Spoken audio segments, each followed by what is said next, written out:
لا إله إلا الله وحده لا شريك له ونشهد أن سيدنا ومولانا محمدا عبده ورسوله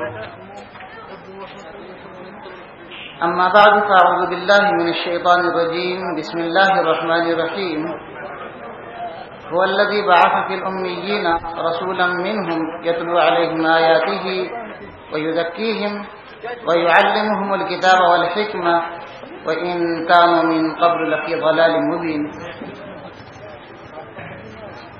وقال تعالى لو أنزلنا هذا القرآن على جبل لرأيته خاشعا متصدعا من خشية الله وتلك الأمثال نضربها للناس لعلهم يتفكرون صدق الله العظيم وقال رسول الله صلى الله عليه وسلم خيركم من تعلم القرآن وعلمه او كما قال علیہ الصلوۃ والسلام۔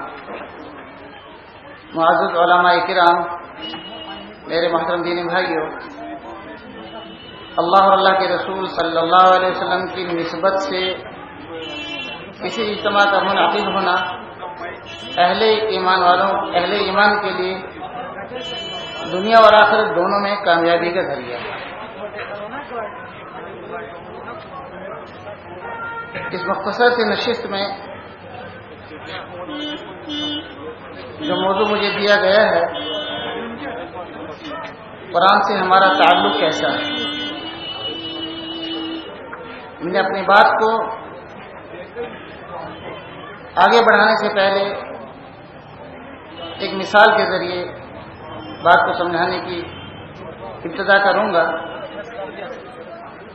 انسان دو چیزوں کا مرکب ہے، ایک اس کا جسم ہے، اس جسم کی ضروریات ہیں، اس کو زندہ رکھنے کے لیے اس کی غذا ہے۔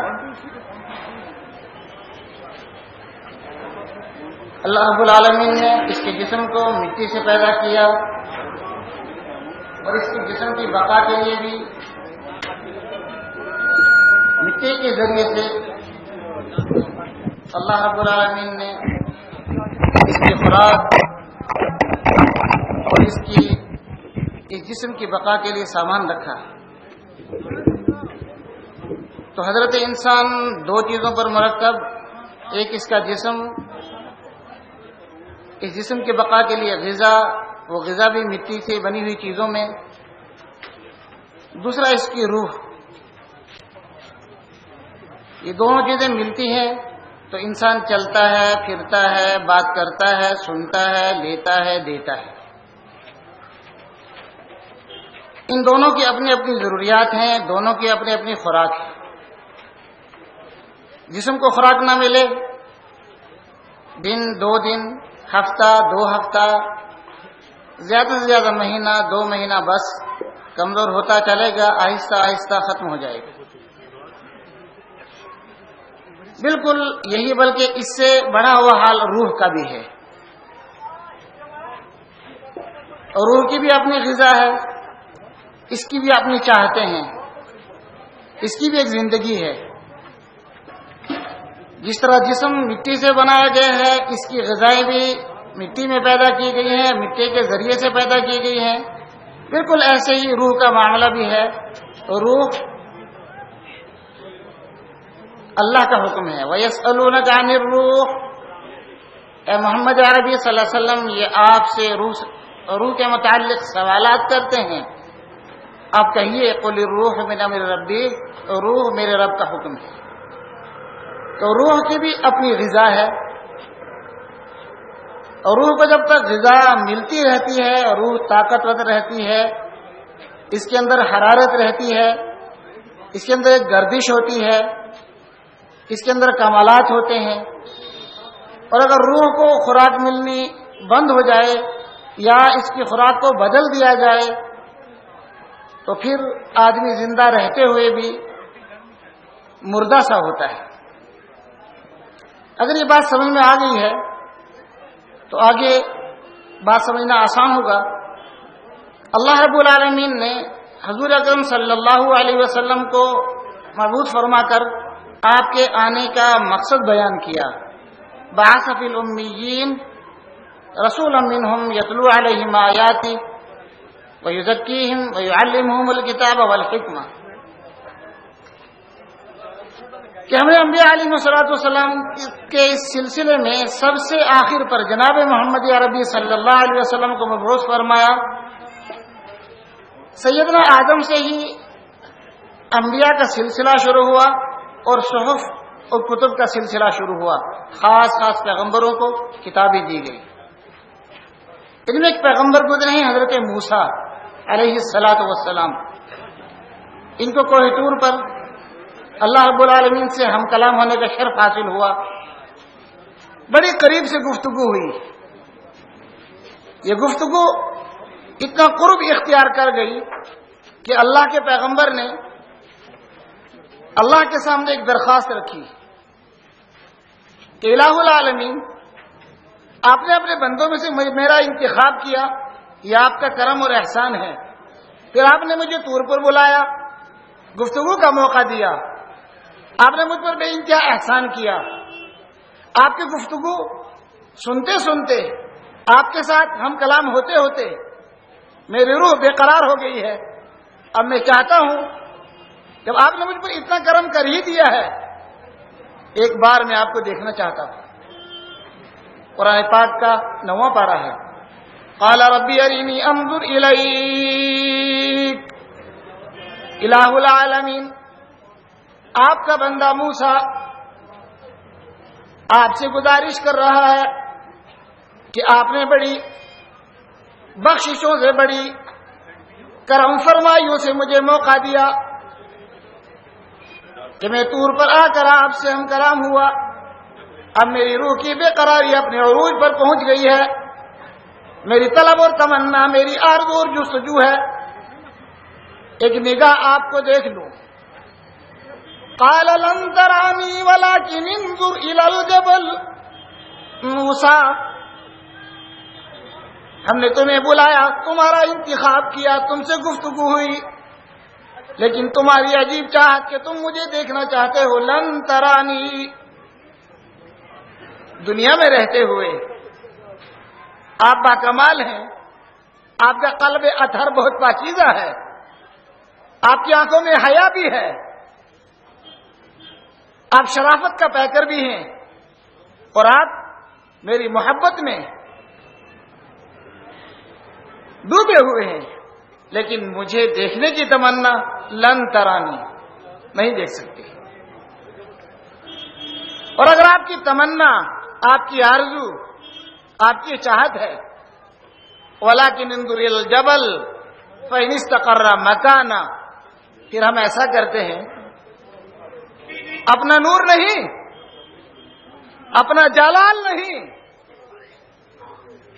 ایک معمولی سی کرن ہم طور پر ڈالتے ہیں، بہت عظیم پہاڑ ہے، اس پر ڈالتے ہیں۔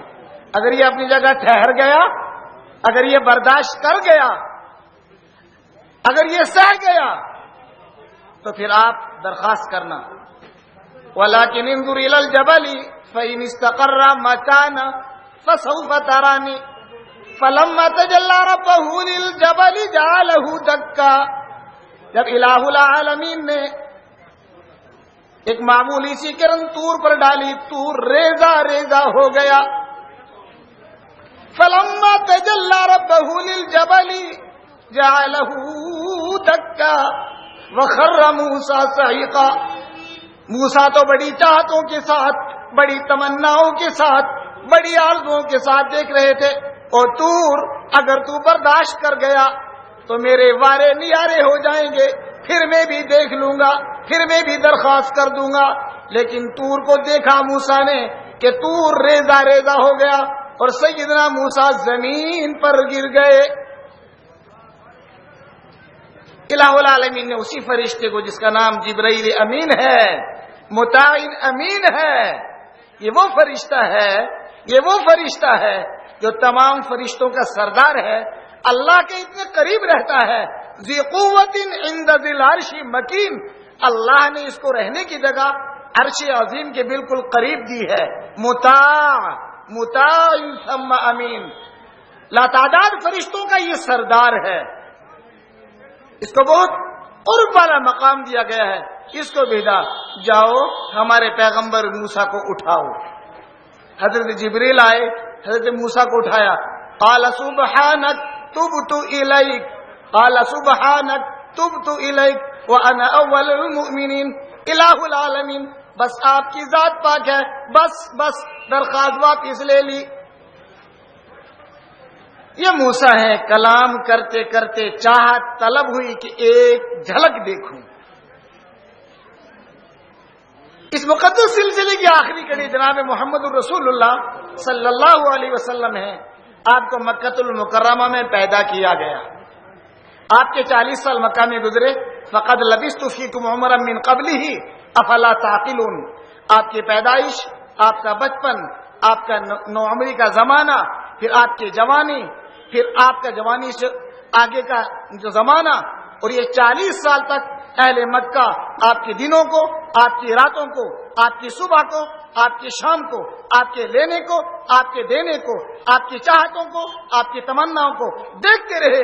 کسی کو طاقت نہیں ہوئی کہ محمد کریم صلی اللہ علیہ وسلم کی ذات اطہر کی طرف کسی بے رخی کے ساتھ یا کسی ایسی چیز کے ساتھ جو مناسب نہ ہو انگلی اٹھا کر اشارہ کیا جائے. ہاں, جب انگلی اٹھتی تھی, یہ امین ہیں, یہ صادق ہیں, یہ پاک باز ہیں, یہ باحیا ہیں. لیکن 40 سال کے بعد غار حرا میں جو ہوا وہ کائنات کے لیے نہیں بلکہ قیامت تک کے انسانوں کے لیے, اولین اور آخرین کے لیے بہت بہتر ہوا. اتر کر حرا سے سوئے قوم آیا, وہ ایک نسخہ کیمیا ساتھ لایا.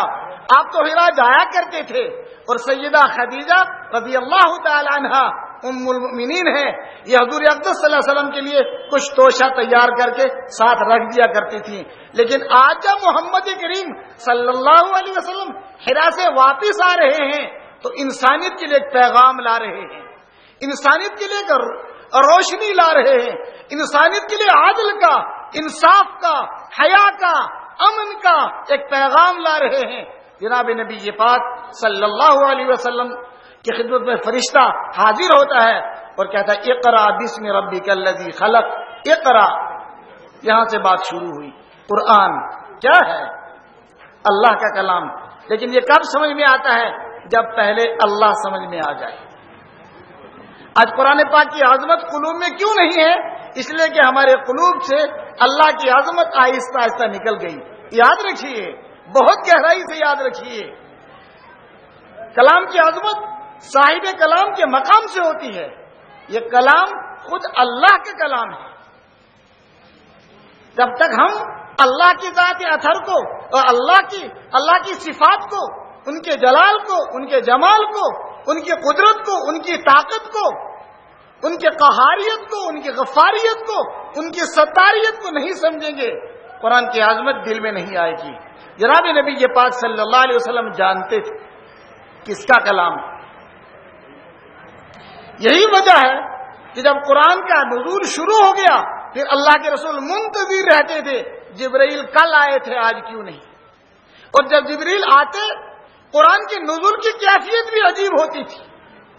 ایک عالم نے بڑی پتے کی بات لکھی ہے کہ قرآن اگر ڈائریکٹ نازل ہو جاتا, جیسے آج مغرب کی اذان مائک پر ہو گئی, ہر گھر میں, ہر گلی میں, ہر کوچے میں, ہر دکان پر سنی گئی, اگر قرآن ایسے ڈائریکٹ نازل ہو جاتا قلوب پھٹ جاتے, قلوب پھٹ جاتے.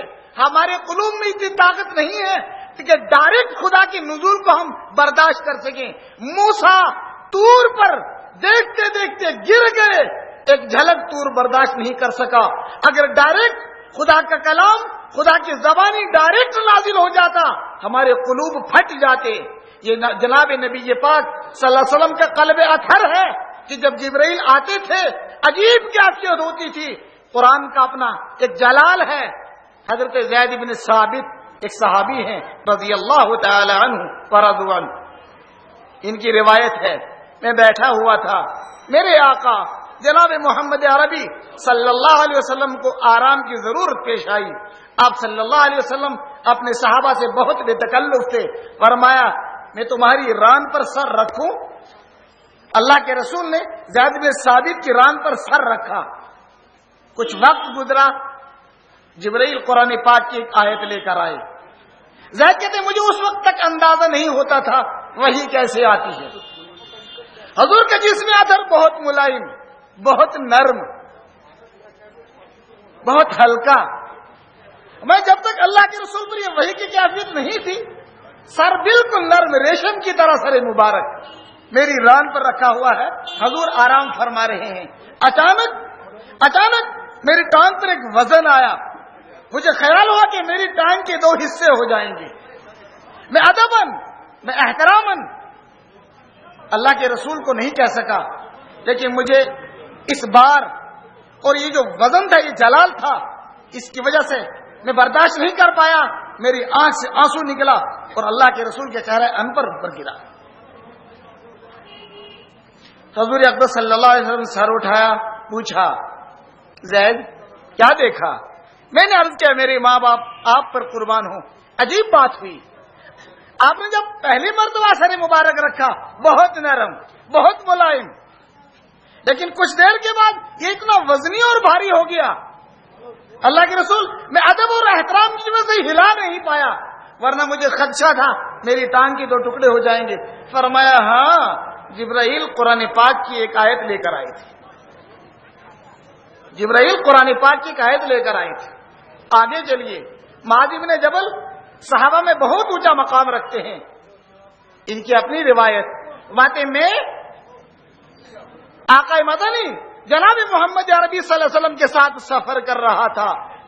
اونٹنی پر تھے، میں پیچھے تھا، اللہ کے رسول آگے تھے. سردی کا زمانہ تھا، بڑے شباب پر تھی سردی. اچانک یہ اونٹنی چلتے چلتے زمین کو لگنی شروع ہو گئی. اس کی دونوں ٹانگیں کپ کپا رہی ہیں اور اللہ کے رسول کے اس والے حصے پر پسینہ آ گیا ہے. میں حیرت زدہ رہ گیا، میں کیا دیکھ رہا ہوں؟ سردی کا زمانہ ہے، اونٹنی صحیح چل رہی تھی، اچانک اس کا پیٹ بالکل زمین کے ساتھ چھونے والا ہے، ٹانگیں برداشت نہیں کر پا رہی ہیں. کچھ دیر یہ کیفیت رہی، پھر اونٹنی اپنی صحیح حالت پر آ گئی. اللہ کے رسول نے ایسے کیا، مجھے پوچھا بیٹے کیا دیکھا؟ میں نے عرض کیا میرے ماں باپ آپ پر قربان جائیں، عجیب چیز دیکھی، اس سے پہلے نہ سنا نہیں دیکھا. اس سے پہلے میں نے یہ دیکھا کہ آپ کے اس والے حصے پر پسینہ ہی پسینہ ہے اور اونٹنی زمین کو لگتی ہوئی جا رہی تھی. حضور اقدس صلی اللہ علیہ وسلم نے جواب دیا، معاذ جبرائیل قرآن پاک کی ایک آیت لے کر آئی تھی. یہ قرآن جو آج صحف اور کتاب کی شکل میں میرے اور آپ کے گھر میں ہے، عجیب بات ہے. یہی وہ قرآن ہے جس نے عرب کی اس خستہ حال قوم کو، اس بدو قوم کو جو تہذیب، تمدن، ثقافت، اس عمدہ کلچر اور اس پورے کے پورے اس ایک نورانی ماحول سے بالکل دور قوم تھی، یہ وہی قرآن ہے جس نے قوم کو اٹھایا، پوری انسانیت کے لیے ان کو رہبر، پوری انسانیت کے لیے ان کو ہادی، پوری انسانیت کے لیے ان کو جو ہے نمونہ بنایا.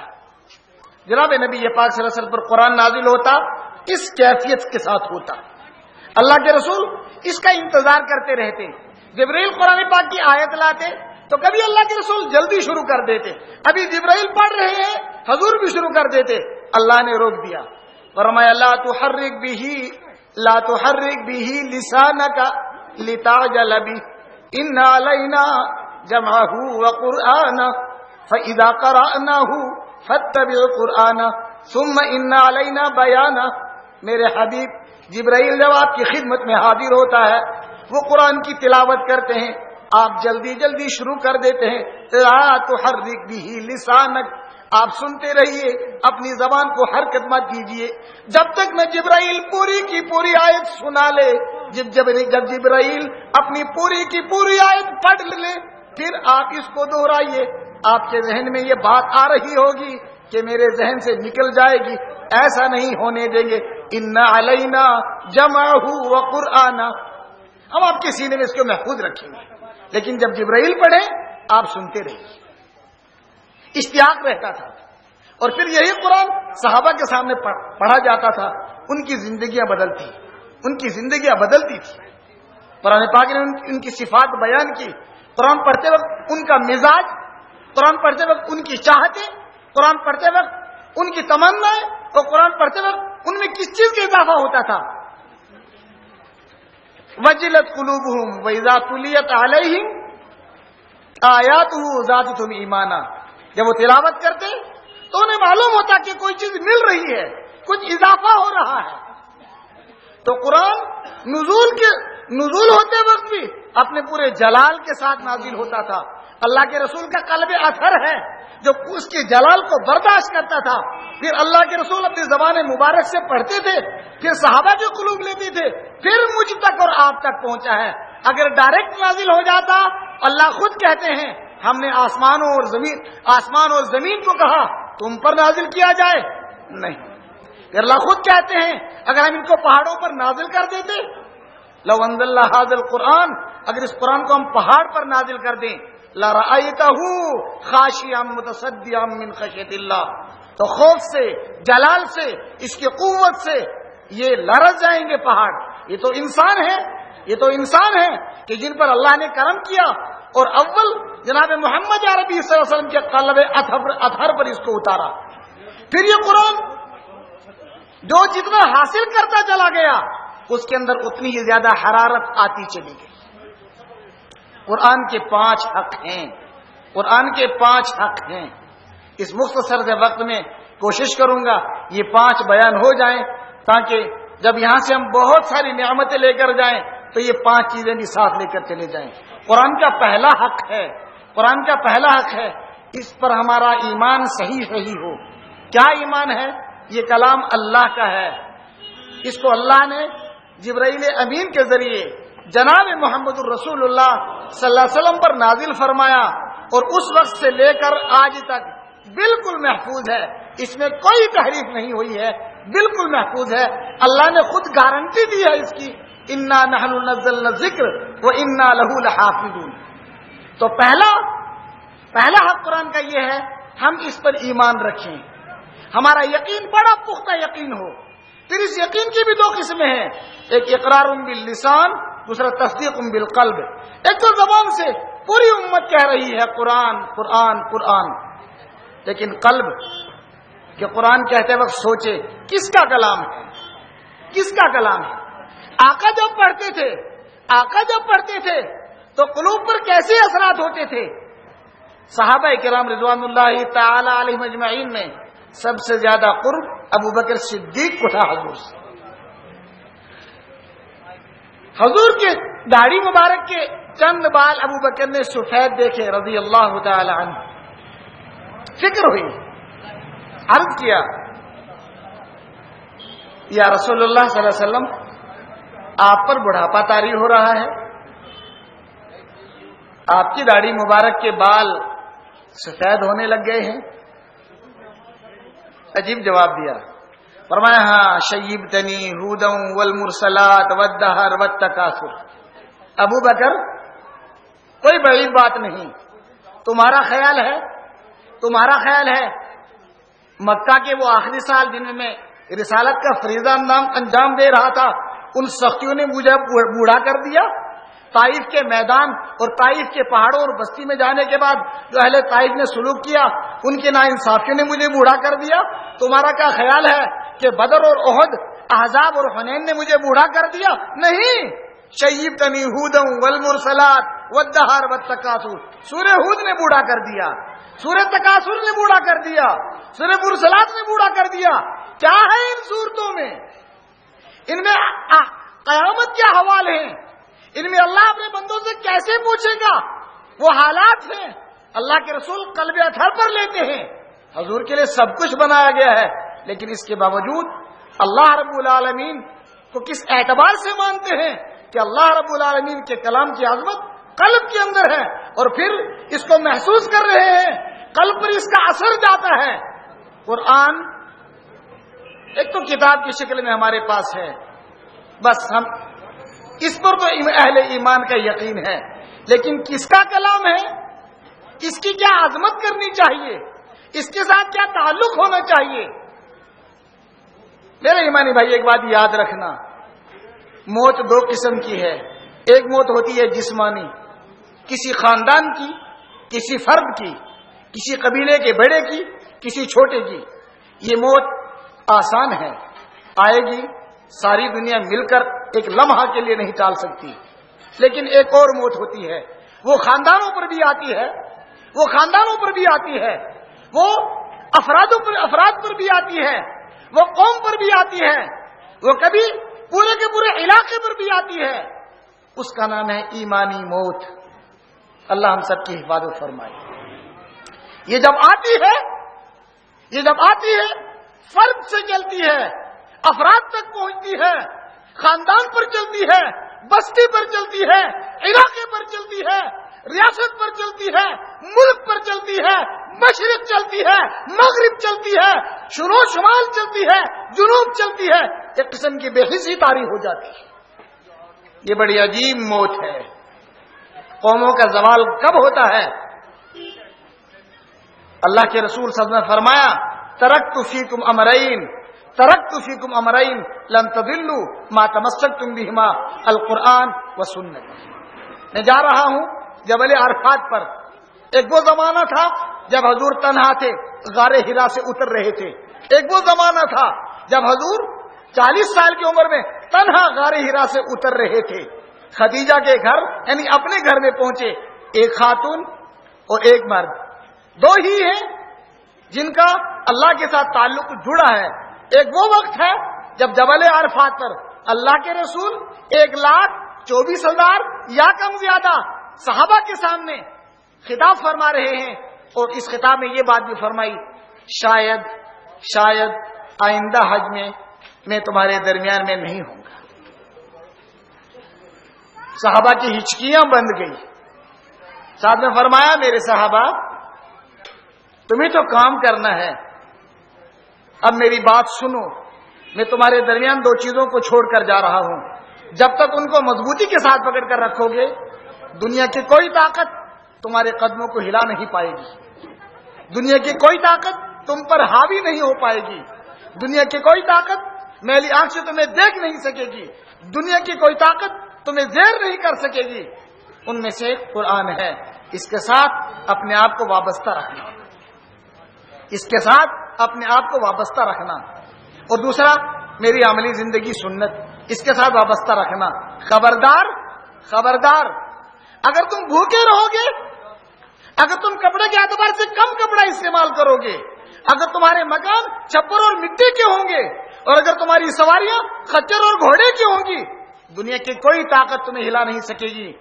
لیکن اگر تم نے اس کو چھوڑ دیا تو تمہارے ہر گھر میں ہیلی کاپٹر اترتا ہو، تمہاری سیڑھیاں سونے اور چاندی کی ہوں، اور تمہاری مارکیٹوں کی سڑکیں سنگ مرمر کی ہوں، اور تمہارے پاس قرآن نہ ہو، میرا طریقہ نہ ہو، تو دنیا کی ہر قوم کی نگاہ، دنیا کی ہر قوم کا منہ، دنیا کی ہر قوم کا ہاتھ، دنیا کی ہر قوم کی نظر تم پر رہے گی، اور پھر تمہارا حال دیگرگوں ہو جائے گا۔ آج ہم دیکھتے ہیں مشرق مغرب جنوب شمال کلمہ پڑھنے والی یہ جماعت، کلمہ پڑھنے والی یہ قوم جگہ جگہ پٹ رہی ہے۔ کیا بات ہے؟ یہ غلطی کہاں ہو گئی ہے؟ یہ بیچ میں تار کہاں سے کٹ گیا ہے؟ یہ وہی جگہ ہے کہ ہمارا قرآن سے تعلق اگر ختم نہیں کہوں گا، یہ سخت بات ہے، لیکن کمزور ہو گیا ہے۔ کتنا کمزور ہوا؟ بہت زیادہ کمزور ہو گیا۔ وہاں خوراک یہی تھی، اس روح کی، ابتدا میں نے عرض کیا تھا، اس روح کی خوراک قرآن ہے، ذکر اللہ ہے، اللہ کے رسول کی سنتوں پر عمل ہے۔ جب اس کو خوراک نہیں ملی اس روح کو، تو پھر یہ جو برتن ہے دل، یہ خالی ہو گیا۔ اللہ کی تقسیم کتنی عجیب ہے۔ فرمایا میں نے ہر آدمی کو دو آنکھیں دی ہیں، الم نجعل له عینین ولسانا وشفتین وہدیناہ النجدین۔ میں نے آنکھیں تو دو دی ہیں، میں نے کان تو دو دیے ہیں، میں نے ہاتھ تو دو دیے ہیں، میں نے پیر تو دو دیے ہیں، لیکن میں نے دل کسی کو دو نہیں دیے۔ ما جعل اللہ لرجل من قلبین فی جوفہ۔ ہم نے آنکھیں دو دی، ہم نے کان دو دے دیے، ہم نے ہاتھ دو دے دیے، ہم نے پیر دو دے دیے، لیکن خبردار ہم نے دل کسی کو دو نہیں دیے، ہم نے دل ایک ہی دیا ہے. اس کا تعلق ہمارے ساتھ جوڑ کر رکھو. جب اس کا تعلق ہم سے جڑا رہے گا، ہم نے دو دل اس لیے نہیں دیے، ہم غیر کو پسند نہیں کرتے، ہم غیر کو پسند نہیں کرتے. ہم نے آنکھیں دو دے دی، تمہاری ضرورت تھی، کان دو دے دیے، تمہاری ضرورت تھی، دل ایک ہی دیا. تو آج قرآن سے ہمارا تعلق کمزور ہو گیا. اور اگر اہل سری نگر مجھے دبوچ نہ لے، میں کہوں گا ختم ہو گیا. اس لیے کہ آج انگلش لٹریچر ہم سے گفتگو کر رہا ہے، میتھ ہم سے گفتگو کر رہا ہے، اور پھر سائنس ہم سے گفتگو کر رہی ہے. ہمارے گھروں میں رکھا ہوا قرآن ہم سے گفتگو نہیں کر رہا ہے. یہ کتنی عجیب بات ہے، یہ کتنی عجیب بات ہے. جس چیز کو ہماری خوراک، جس چیز کو ہماری زندگی، جس چیز کو ہماری عزت کہا گیا تھا، وہی چیز ہم سے گفتگو نہیں کر رہی ہے. اور اگر آپ کو یہ بات جسارت معلوم ہو رہی ہے تو پھر پوچھئے گھر کے افراد سے، اپنے آپ سے پوچھئے. قرآن پاک کا 18واں 20واں 19واں پارہ کھولیے تو کیا میں اور آپ کھل کر پڑھ سکتے ہیں کہ کیا فرمایا جا رہا ہے؟ یہ کتنی عجیب بات ہے. ایک بچہ نرسری سے لے کر گریجویٹ PhD ہو جاتا ہے، اسے کوئی دقت محسوس نہیں ہوتی، اس کے ذہن پر کوئی بار نہیں پڑتا، وہ ہر علم کو سمجھتا ہے، وہ کئی کئی سبجیکٹوں کے امتحان دیتا ہے، وہ کئی کئی کورسوں کے امتحان دیتا ہے. لیکن قرآن میں یہی بچہ سورہ فاتحہ، قل هو اللہ، قل اعوذ برب الفلق، قل اعوذ برب الناس، اس سے آگے نہیں بڑھ رہا. اگر اسی گریجویٹ دوست سے، اگر اسی PhD والے بھائی سے، اگر اسی پروفیسر دوست سے، اگر اسی ڈاکٹر عزیز سے یہ پوچھا جائے سورہ ناس میں قرآن کیا حکم دے رہا ہے، کیا خطاب کر رہا ہے، یہ زیادہ سے زیادہ یہ کہے گا جی میں نے صرف پڑھا ہے، اس کو پتہ کچھ نہیں اندر کیا ہے. آپ کے بیٹے کا خط بنگلور سے آ جائے، انگریزی میں لکھا ہوا ہو، آپ نہ جانیں. کسی کے بیٹے کا خط عربی میں دبئی سے آ جائے، وہ پڑھا ہوا نہ ہو، عربی نہ جانے، اس کی رات نہیں کٹے گی. وہ جب تک نہیں اس خط کو پڑھا کر دیکھ لے بیٹا کیا لکھتا ہے، خدا کی قسم یہ باپ کی فطرت ہے، اس وقت تک باپ سو نہیں سکے گا. بیٹے نے بنگلور سے انگریزی میں خط لکھا ہے، کیا لکھ رہا ہے، کیا ضرورتیں ہیں بیٹے کی، کیا اس کو پیسوں کی ضرورت ہے، کیا ہاسٹل میں دقت ہے، کیا اس کو کلاس میں بیٹھنے میں کوئی دقت آ رہی ہے. ماں سمجھا رہی ہے بیٹے کی، بہن سمجھا رہی ہے کل پڑھا لینا، نہیں آج ہی ڈھونڈوں گا اور آفیسر صاحب کے پاس جاؤں گا، کیا لکھا ہے بیٹے نے. یہ باپ کی فطرت ہے، یہ باپ کی فطرت ہے. اور اگر یہ باپ گھر میں رہ گیا رات کو سوچتا رہے گا انگلش چٹ انگریزی میں خبر کیا کیا ایسے منگا، خبر کیا کیا ایسے میں ذکر، ان کے انگلش میں اردو میں کچھ اردو جانا، اس کی رات یوں ہی گزرے گی اور صبح چائے سے پہلے خط پڑھائے گا. یہ کتنی نا انصافی ہے. میں کبھی کبھی کہا کرتا ہوں اس عالم میں سب سے زیادہ مظلوم ترین کتاب آج کے زمانے میں قرآن ہے. مظلوم ترین کتاب ہے، جس کو ہم خریدتے ہیں، ہم اس کا دیدار کرتے ہیں، بوسہ دیتے ہیں، اس کے اندر کیا کچھ ہے کبھی ضرورت نہیں کرتے اس سے پوچھیں. خدا کی قسم یہ میری اور آپ کی آواز ہے، اس میں میرا اور آپ کا درد ہے، اس میں میری اور آپ کی گفتگو ہے، اس میں میری اور آپ کی زندگی ہے. یہ شفاء لما فی الصدور ہے، وننزل من القرآن ما هو شفاء ہے. یہ قلوب کی گندگیوں کو دھونے والا ہے، یہ ہم سے گفتگو کرنے والا ہے. یہی تو ہماری خوراک تھی، یہی تو ہمارے لیے ہدایت ہے. یہ ایک کرنٹ ہے، یہ ایک حرارت ہے، اس وقت یہ پاور ہے. اگر چلا جائے ان تاروں کی کوئی قیمت نہیں. بالکل ایسا ہی مسلمان ہے. اللہ کے رسول نے فرمایا وہ دل ویران ہے جس دل میں قرآن نہیں ہے، وہ دل ویران ہے جس دل میں قرآن نہیں ہے. کیا وجہ تھی کہ ایک آدمی قرآن پڑھنے کے بعد، صحابہ میں سے قرآن پڑھنے کے بعد اپنے آپ کو بھوکا محسوس نہیں کرتا تھا، غریب محسوس نہیں کرتا تھا، جی کمزور محسوس نہیں کرتا تھا. وہ ایک حرارت تھی جو ان کے سر کے بالوں سے لے کر پیر کے ناخن تک دوڑ جایا کرتی تھی. وہ بھوکے ہوتے ہوئے بھی خوراک کھائے ہوئے ہوتے تھے. صفا کی درسگاہ پر 400 صحابہ موجود رہا کرتے تھے. اور پھر صرف یہی اللہ کے رسول پر کون سی وحی نازل ہوتی ہے، اس میں کیا حکم آتا ہے، بس میں اس کو اپنا لوں. اور پھر یہ قرآن ان کے بدن میں جس طرح ہمارے بدن میں خون دوڑتا ہے، جذبات دوڑتے ہیں، شدت بھوک دوڑتی ہے، شدت چاہت دوڑتی ہے، ایسے قرآن ان کے قلوب کے اندر دوڑتا رہتا تھا. یہی وجہ ہے کہ اس زمانے میں رکو نہیں تھے.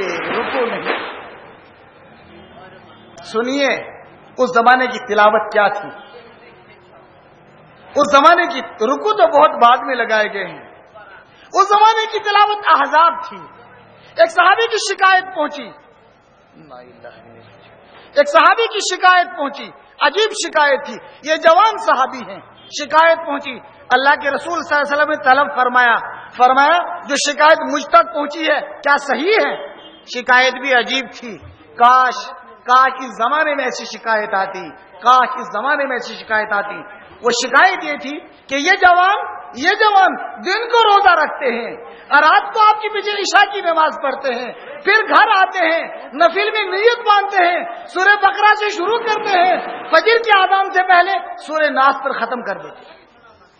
اس جوان کی شکایت تھی, یہ پوری رات میں ایک قرآن پڑھ لیتا ہے, دن میں روزہ رکھتا ہے. آقا مزاج کے جاننے والے بلایا, پوچھا کیا یہ شکایت صحیح ہے؟ تم دن میں روزہ رکھتے ہو اور رات کو نفلوں میں قرآن پڑھتے ہو؟ اللہ کے رسول بالکل صحیح ہے, یہ میری خوراک, میری چاہت, میری تمنا ہے. حضور نے فرمایا اس کو کم کرو. اللہ کے رسول 3 دن میں اس کو کرو, 3 دن میں کرو. فرمایا نہیں, یہ بھی زیادہ ہے, 10 پارے بھی زیادہ ہے. اللہ کے رسول پھر کتنا؟ فرمایا 7 دن میں. آپ قرآن کھولیے, وہاں لکھا رہتا ہے اول منزل, دوسری منزل, تیسری منزل. قرآن میں 7 منزلیں ہیں, حزب اول, حزب دوم, یہ منزلیں ہیں. صحابہ میں سے اکثر کا معمول تھا 7 دنوں میں قرآن مکمل ہوتا تھا. خود سوچئے آج ہمارے گھروں میں قرآن کم مکمل ہوتا ہے, آج ہمارے گھروں میں قرآن کم مکمل ہوتا ہے, یا رمضان میں, یا دیندار گھروں میں 2 مہینے میں, 1 مہینے میں. صحابہ کے یہاں اکثر معمول تھا ان کا, اور ان میں سے جو لوگ زیادہ پڑھتے تھے ان کی تو حد ہی نہیں. کبھی تو حرم میں آ کر مقام ابراہیم پر 2 رکعت کی نماز کی نیت باندھ لی اور پھر دوسری رکعت میں سورہ ناس پڑھ کر ہی رکوع کرتے تھے.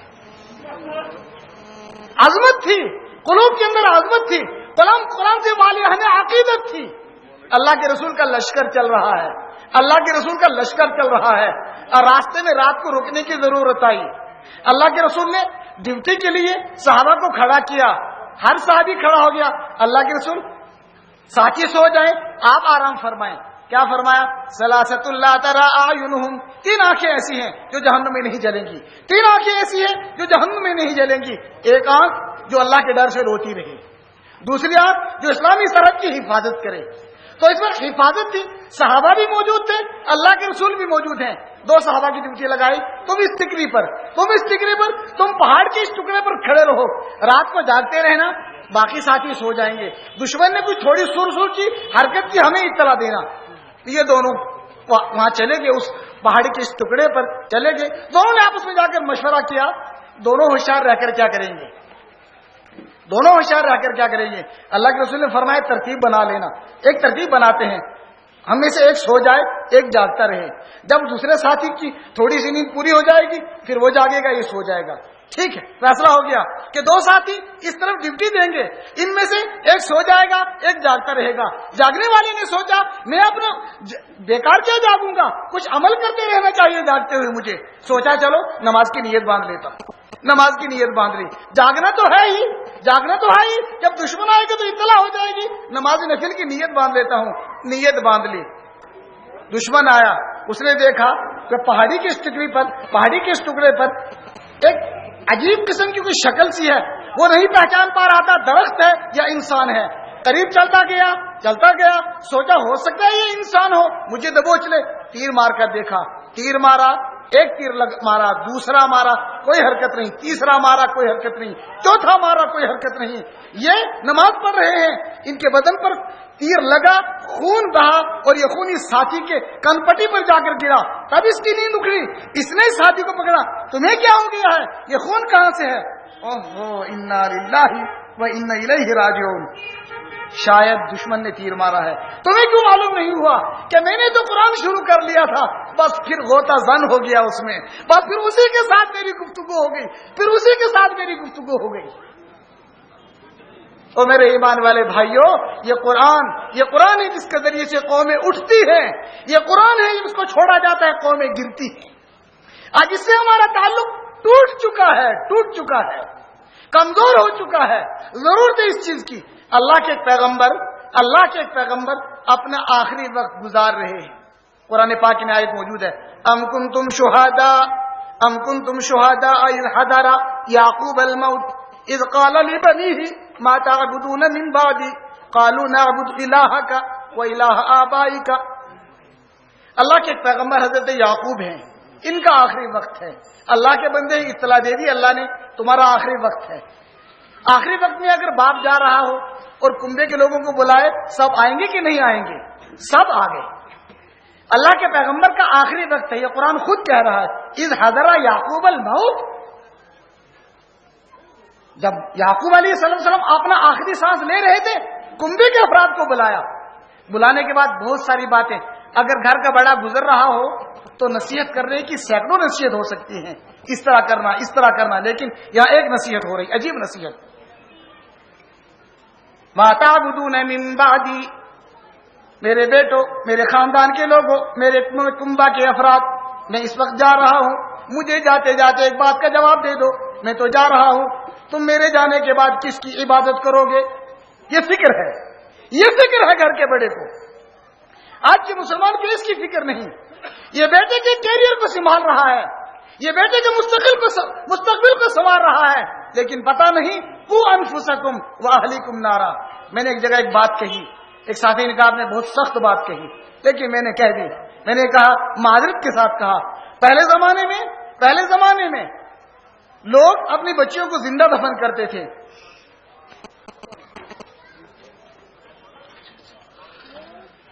بہرحال اللہ رب العالمین جو ہے بات سمجھنے کی توفیق عطا فرمائے. پہلے زمانے میں لوگ زندہ دفن کرتے تھے بچیوں کو.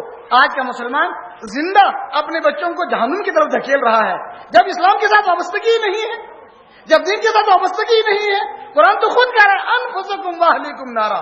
اگر تم بچاؤ گی نہیں, بہرحال بات لمبی ہوگی اور ہمارے مفتی صاحب کا سفر کیونکہ واپس ہے, اصل بات الحمدللہ انہی کی ہوگی. میں وہ 5 باتیں آہستہ آہستہ کہہ کر اپنی بات کو مکمل کرتا ہوں. پہلی بات یہ کہ قرآن پر ہمارا یقین صحیح ہو, یہ پہلی بات ہے. دوسری بات یہ, قرآن پاک ہم صحیح پڑھیں, یہ قرآن کا دوسرا حق ہے, یہ قرآن کا دوسرا حق ہے. ہم قرآن پاک صحیح پڑھیں. یاد رکھیے, قرآن بعض لوگوں کے لیے سفارشی بنے گا, بعض لوگوں کے لیے دعویٰ دائر کرے گا. حدیث پاک میں موجود ہے, بعض پڑھنے والوں پر قرآن خود لعنت کرتا ہے, بعض پڑھنے والوں پر خود اس طرح کی باتیں کہتا ہے. بہت یاد رکھنے کی بات ہے, ہمیں اپنے قرآن کے الفاظ کو صحیح کرنے کی ضرورت ہے, اور اس کے لیے عمر کی کوئی قید نہیں. یہ قرآن کا دوسرا حق ہے. قرآن پاک کا تیسرا حق یہ ہے, اس میں کیا ہدایات ہیں, یہ کیوں نازل کیا گیا ہے, اس میں اللہ کیا کہہ رہے ہیں, اللہ چاہتے کیا ہے اپنے بندے سے, بندہ کیسا بننا چاہیے, یہ سب کچھ اس کے اندر ہے. اس کو سمجھنے کی کوشش کرے آدمی. اس کے سمجھنے کے لیے چاہے کسی مسجد میں درس قرآن ہو, چاہے کسی عالم کے پاس جا کر سیکھے, لیکن سمجھے کیا جواب دے گا میرا جوان دوست جس نے پی ایچ ڈی کی ہوگی, گریجویشن کی ہوگی. اگر اللہ نے صرف ایک بار پوچھ لیا تمہیں ڈگریاں کرنے کے لیے وقت کس نے دیا, آنکھیں کس کی استعمال کی, زبان کس کی استعمال کی, کان کس کے استعمال کیے, میرا قرآن تمہارے گھر میں 60 سال تک رہا, تم 60 سال تک اس کو دیکھتے رہے, تم نے میرے قرآن کو کبھی نہیں دیکھا, اس میں کیا لکھا ہے؟ تمہیں ملازمت کے لیے دماغ کس لیے دیا تھا, تمہیں پاس کون کراتا رہا, تمہاری آنکھوں کی یہ بینائی, اس میں کبھی میں نے کوئی فیس نہیں لی, تم موبائل کے چارج بھرتے رہے, تم موبائل کی فیس بھرتے رہے, میں نے اس کی فیس تم سے کبھی نہیں مانگی, اس کی فیس کبھی نہیں مانگی, اس کی فیس کبھی نہیں مانگی, اس کی فیس کبھی نہیں مانگی, ان کی فیس کبھی نہیں مانگی. بغیر فیس کے تم چل رہے تھے, تم گریجویشن تک کر چکے, تمہیں کبھی خیال نہیں آیا یہ میرے گھر میں خدا کا قرآن ہے. ذرا میں پوچھوں سورہ یاسین میں کیا کہا جا رہا ہے, سورہ طٰہٰ میں کیا کہا جا رہا ہے, سورہ ملک میں کیا کہا جا رہا ہے, سورہ فرقان میں کیا پیغام ہے, اور سورہ مدثر میں کیا پیغام ہے, سورہ مزمل میں کیا کہا جا رہا ہے؟ کیا جواب دے گا میرا جوان دوست؟ یہ تیسرا حق ہے قرآن کا.